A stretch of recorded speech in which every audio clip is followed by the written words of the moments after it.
So, ito yung kadugtong nung report ko kanina, yung pinapaliwanag ko. Naputol kasi yung kanina, hindi ko alam kung ba't naputol. Basta na lang nag-cut. Tapos idudugtong ko na lang ito kasi mahaba na yung natapos ko eh. Kadugtong lang din ito nung pinapaliwanag ko kanina. Ito yung mga method. Next ay yung superficial method. The superficial method is a single price rate method based on the cost per square meter of the building. The use of this method should be restricted to the early stages of the design sequence, and it's probably the most frequently used method of approximate estimating. Yung sa superficial method, ito daw yung pinakamadali na paraan para ma-estimate natin yung per square meter nung isang structure o nung isang building. Sa method na ito, kailangan sa umpisa pa lang ng pag-estimate, dapat mabusisi ka na talaga, dapat may finalize mo na agad ng maaga yung mga data. Kasi ito talaga yung madalas na ginagamit sa pag-estimate ng mga structure o kaya mga building. Kasi dito rin natin makikita sa method din na ito natin makikita yun, iba't ibang mga data na kailangan natin sa pag-estimate. Kaya dapat ma-finalize agad siya ng maaga. Its major advantage is the most published cost data in expressed in this form. This method is quick and simple to use through. As in the case of the unit method, it is imperative to use data from similarly designed project. Yun, maaari din daw natin magamit yung mga previous data na kapareho nung design dun sa ating ongoing na project. Another advantage of the superficial method is that the unit of measurement is meaningful to both the client and the design team. So yun, another advantage na ng superficial method is yun nga, madali siyang intindihin, madali siyang gawin, madali lang yun paraan niya, yung way niya ng pag-estimate. Kaya mas madali siyang maiintindihan noong kliyente o yung nagde-design doon sa isang project.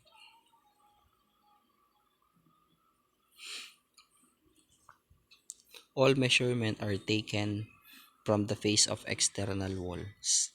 No deduction is made for internal walls, lift shelves, stairwells, etc. Gross internal floor area. Yun, sa pag-measure daw o kaya dun sa pag-estimate, ito gamit yung superficial method. Syempre gamit natin yun per square meter.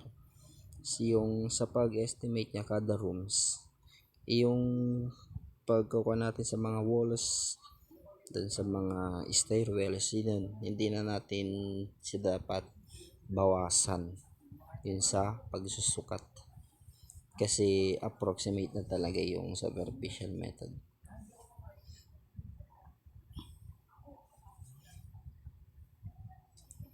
Where different part of the building vary in function, then the areas are calculated separately. So kaya madaling gamitin daw yung superficial method.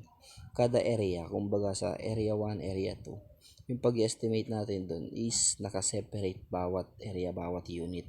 Kaya mas madali siyang estimate, mas madali siyang i-input yung mga data na kailangan. External works and non-standard items such as billing are calculated separately and then added into the estimate. Figures for specialized works may be available from subcontractor and specialist contractor. Yun, sa bawat ma-estimate natin, sa halimbawa yung sa manpower o yung sa mga material, yun lahat yun naka-separately, lahat yun nakahiwalay. Tapos yun na lang yung parang i-input natin dun sa pinakang data natin para ma-finalize natin yun sa pag-estimate, para mas madaling maintindihan noong mga contractor o anong mga ibang mga staff para doon sa ginagawang project, para mas madali nilang ma-finalize yung o maintindihan yung ginawa nating estimate.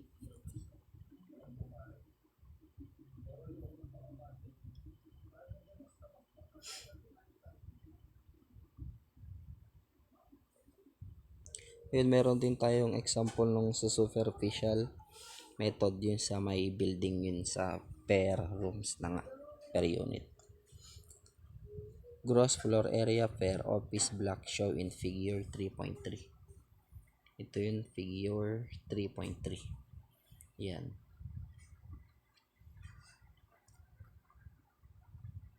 Meron tayong 10 by 25. Yan, sa makikita naman natin sa figure. Yung gross floor area for office block natin na is equal sa 10 times 25, edi 250 square meter na yun. Yan.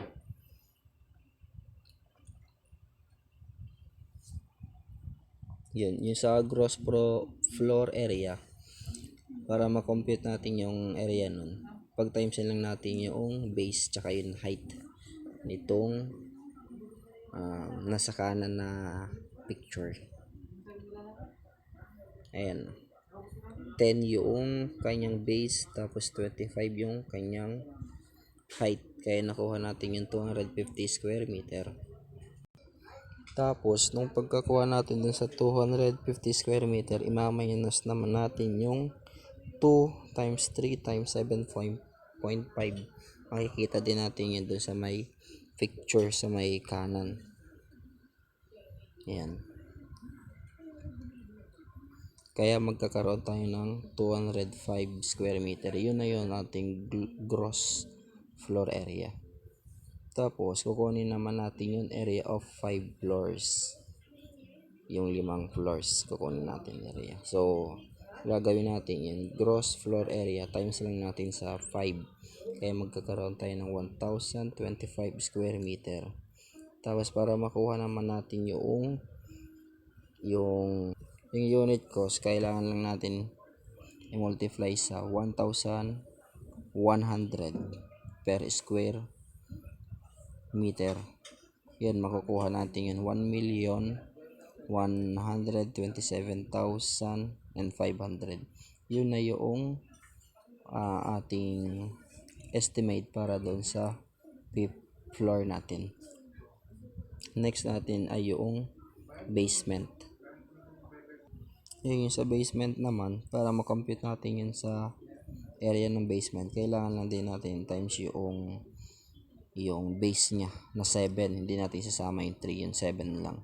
Tapos times dun sa height na 25. Kaya magkakaroon tayo ng 175 square meter.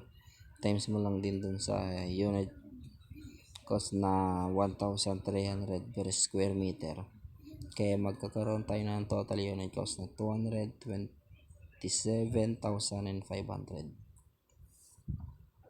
Tapos yun, para makuha natin yung total estimate dun sa total estimate per block, kailangan lang natin ipag-add yung nakuha nating unit cost dun sa area of 5th floor tsaka rin sa basement. So pag pinag-add natin yung, magkakaroon tayo ng total cost na 1,355,000. Yun yung kabuo ang magagastos natin para dun sa structure natin na pinakita sa figure 3.3.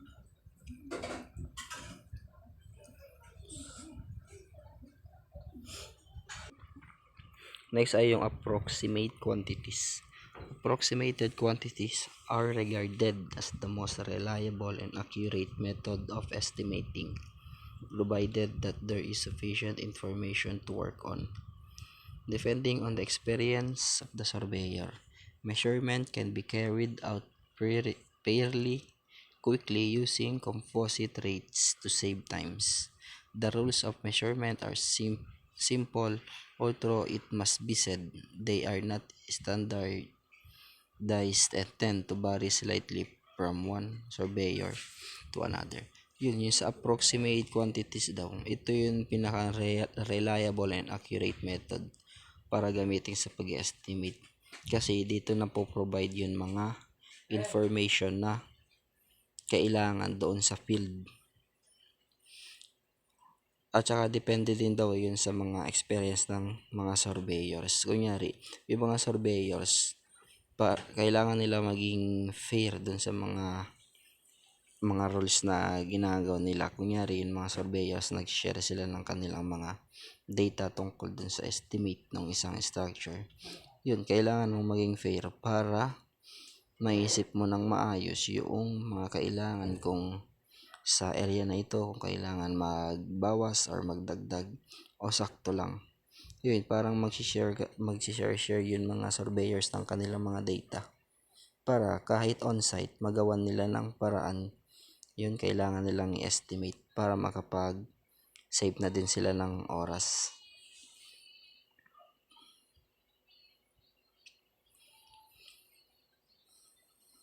One approach involved grouping together items corresponding to a sequence of operation and relating them to a common unit of measurement, unlike the measurement for a bill of quantities where items are measured separately. Yun, parang group nga sila na mag-survey dun sa isang area na kailangan nilang i-estimate. Tapos yung kanilang mga data dapat naka-separately yun. Tapos saka na lamang nila pagsasama-samahin para mas madali nilang ma-measure yung estimate na kailangan sa structure. Composite rates are then built up from the data available in the office for the sequence of operation.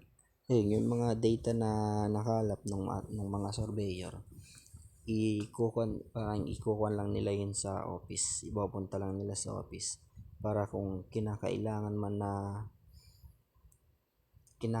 nilang ulitin yung pagsusurvey nila dun sa lugar na yun, may makukuha silang data tungkol dun sa previous nilang pagsusurvey. All measurements are taken as grow overall but the very large opening. Initially, the composite rates require time to build up, but once calculated, they may be used on a variety of estimating needs. Yun, yung sa composite rates daw, yung tinatawag yung pag pinagsama-sama na yung mga data. Kailangan nila ng mabusising paraan o kailangan nilang maglaan talaga ng oras para maging tama yung gagawin nilang pag-estimate.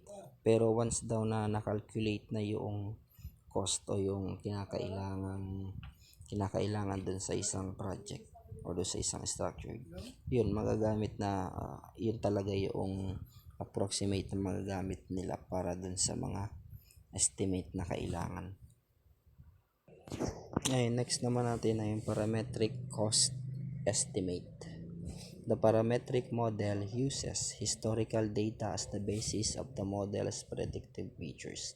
Yung kumbaga yung mga parametric models daw natin, parang nagpe-predict sila ng mga pwedeng cost ng estimate gamit yung mga previous or yung mga recorded data.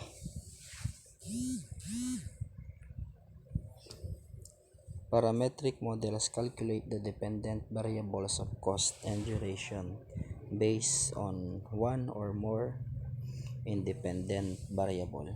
Yun, katulad yun na sinabi ko kanina, base nga dun sa mga recorded data, gumagamit yung parametric natin para ma-calculate nila yung mga dependent variable base dun sa mga data na na-record or nagamit na. A parametric model for a construction project would use the data provided by the user or any or all of the following characteristics: project type, frame material, exterior material, ground conditions, desired floor space, and roof type. Yun, yung mga parametric model natin, parang kalap lang sila ng mga data, yung mga previous data tungkol dun sa iba't ibang characteristic o yung iba't ibang area nung previous estimated sa isang building, at tulad na lamang ng mga estimate nung previous doon sa pre-material, sa exterior material, o dun sa mga desire floor. Yun yung mga estimate dun dati, o yung mga recorded na information. Yun, kinakalap yun ng mga parametric model natin para yun yung maging basehan nila para rin sa pag-estimate ng kanilang ongoing project.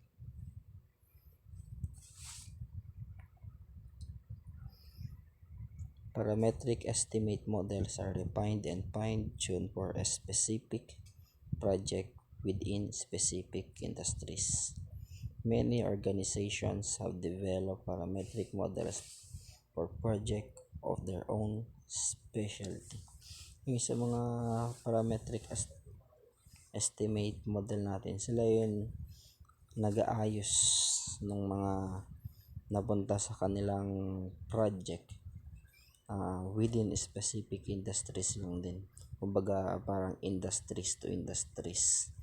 Kung nyari yung sa parametric models, nasa industry sila ng construction, yung kailangan nilang mga project na hawakan o yung mga iayos nilang project, dapat ayusin nila yan within construction industries lang din. Tapos yun, ayun, doon na po nagtatapos yung report namin sa chapter 1. And thank you for watching. Salamat. Sana naintindihan niyo.